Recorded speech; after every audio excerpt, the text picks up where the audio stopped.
Welcome back. In the last lesson, before we decided to go into the code of our first version of the YOLO node, ROS2 YOLO node, we actually ran it and had a look at what was going on. So here again, we see this is the window with the detections from the YOLO model. And this time the data was not coming from a video, from an MP4. It was actually coming from a ROS back that we are running, and that is replaying a lot of pre-recorded data.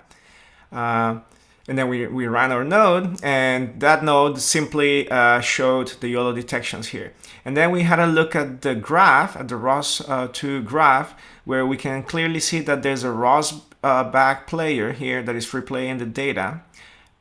It's publishing a camera topic. In this topic, Z2 Z RGB image rectify color, and then our YOLO detector node is subscribing to it and doing the processing. So now it's time for us to look into the code and learn how to build this node. Okay, so I'm going to stop this.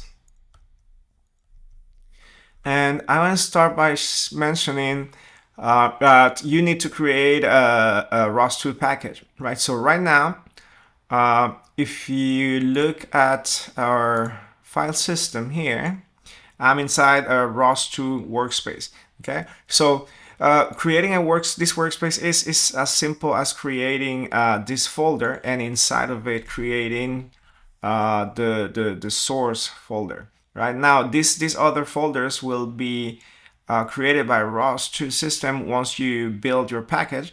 But to create a workspace, just create a folder, usually named ROS2 workspace or ROS2_WS, like that. And then inside of it, you put a SRC folder, okay?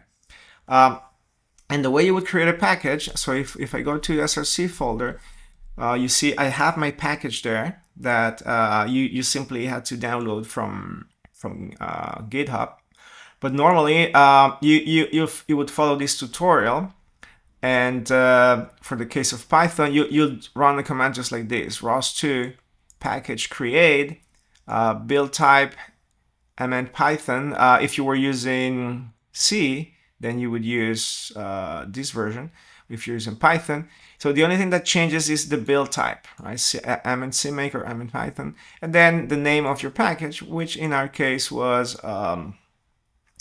this RC object detection. This would create this structure for you.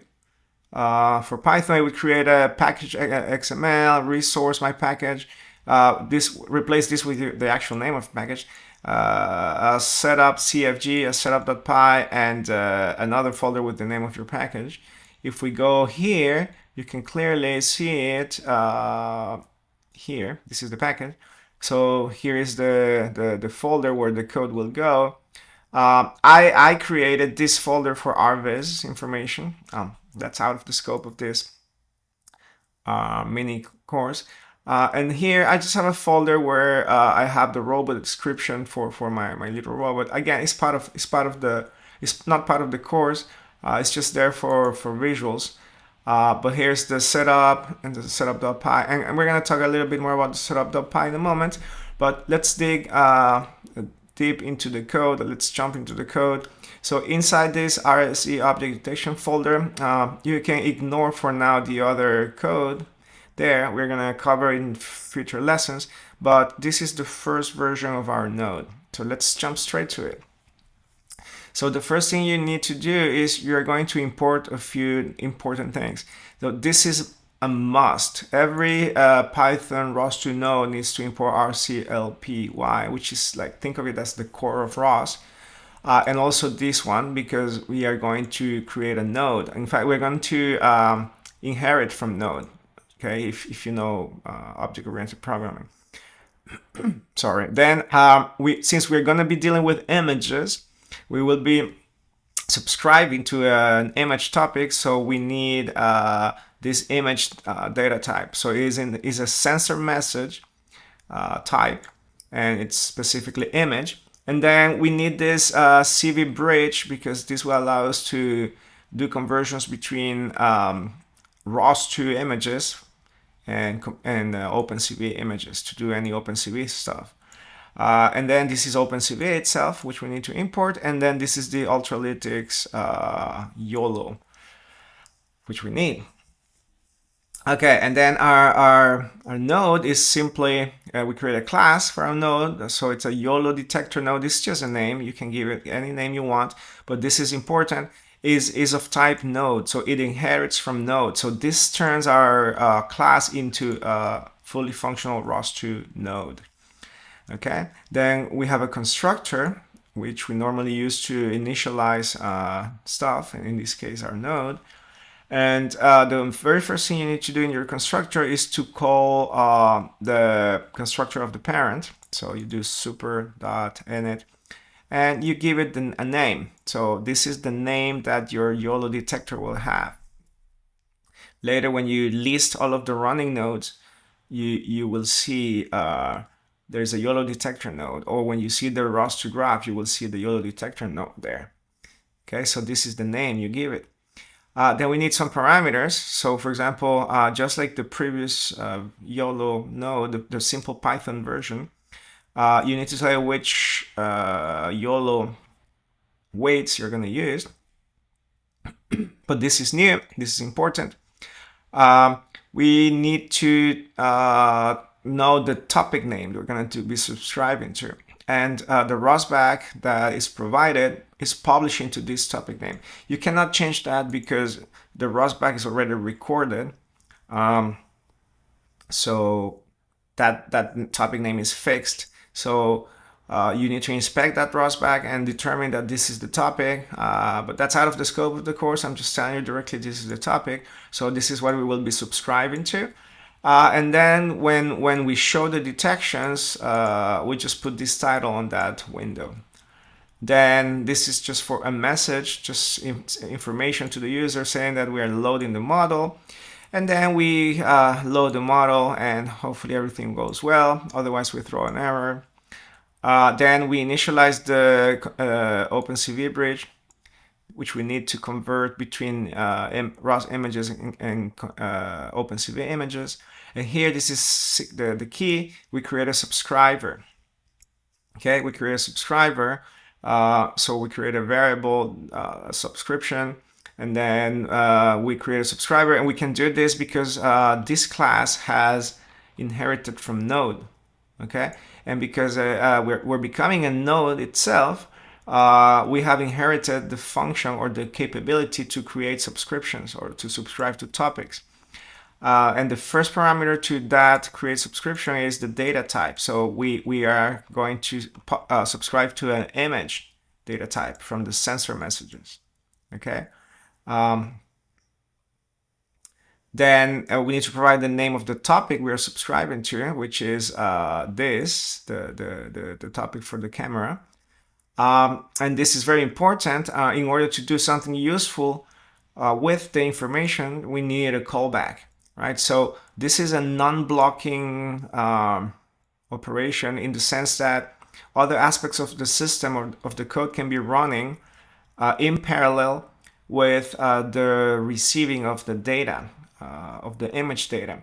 So because it's going to be running in parallel, we need to give this guy a way to know who is going to handle the new data. Okay, so this image callback is a little function that we need to define later.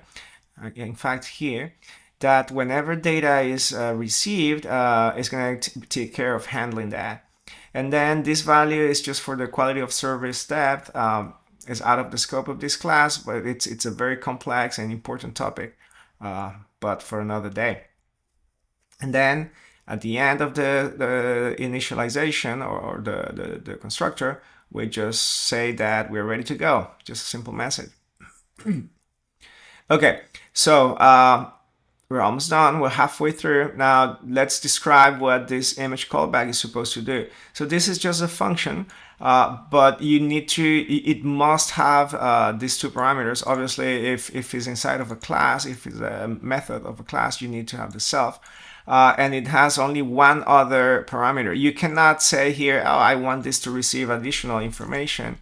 It doesn't work like that because once you declare it as a callback for a subscriber, the only parameter it gets other than the self is the actual message. And this message will be of the type defined here. So it's going to be an sensor messages image.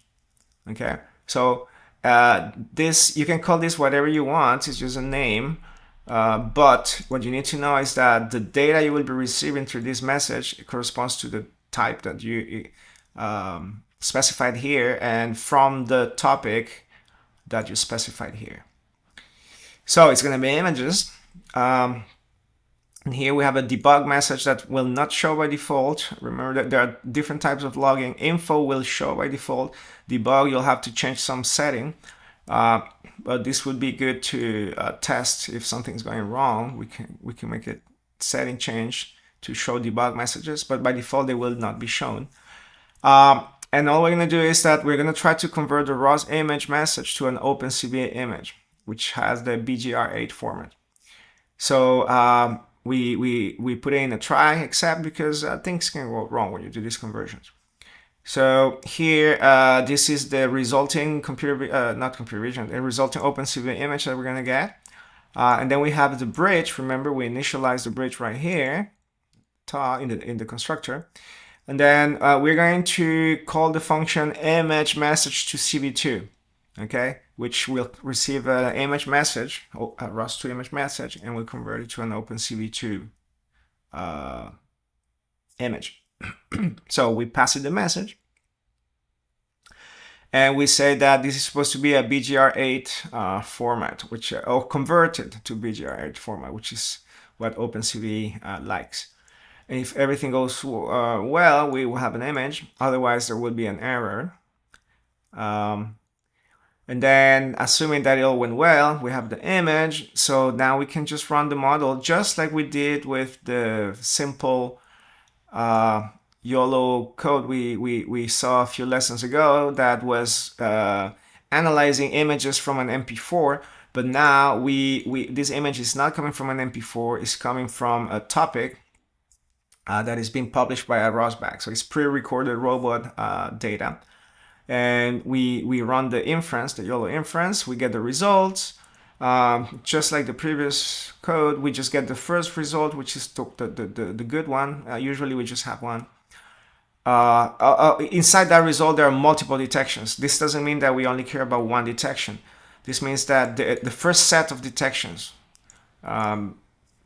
or perhaps other things in these results is not the detections, but only the first item is the detections. But that's what we get. The first item in these results is the detections we care about.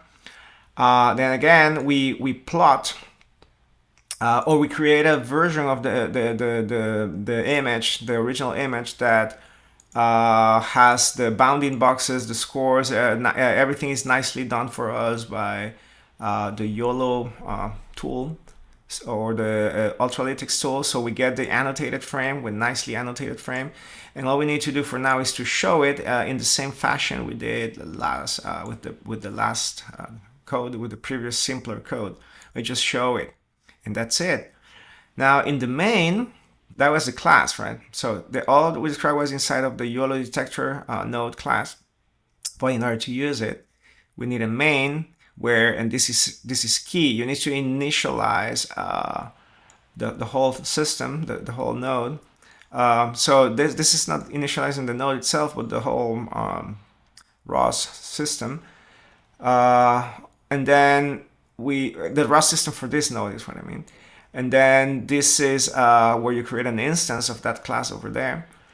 Okay, so once you create an instance of that, you will spin it. So you have initialized the RCLPY, which gives us access to the ROS2 system, let's say, in a way.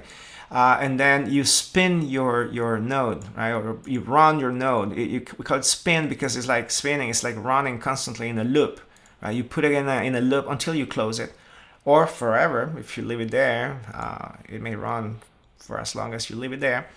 If everything goes well, then your code is running.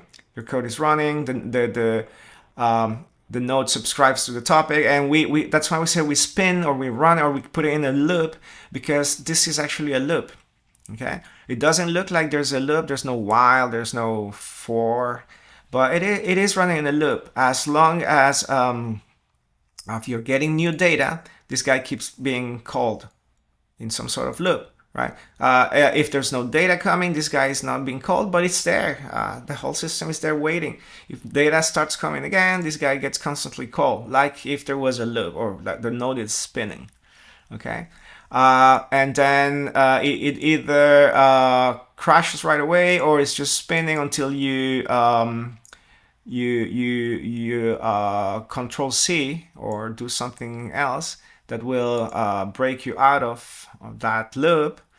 So here we just say keyboard interrupt running down, and then we clean up. Okay, and this is where when you run your code, main is called. When you run your node, main is called, and that's it. That's the code. It's quite simple. Actually, it's quite small. It's quite basic. In summary, we are creating a node that subscribes to this topic, which has a stream of sensor messages, images, which we collect with this callback as they arrive. Then we convert them to a computer OpenCV format. Then we do the YOLO processing, and then we display the annotated frames. And before we close the session, let's look in action one more time. Sorry, I forgot to mention, very important. So let's say when you just create your package, then you add this file, you just create this file and you put the code there. And it might not run right away. You need to go to setup.py. And initially, at first, none of these things exist. And then you need to add entry points, right? So right now I have a bunch of them because the whole code for the whole mini course is there.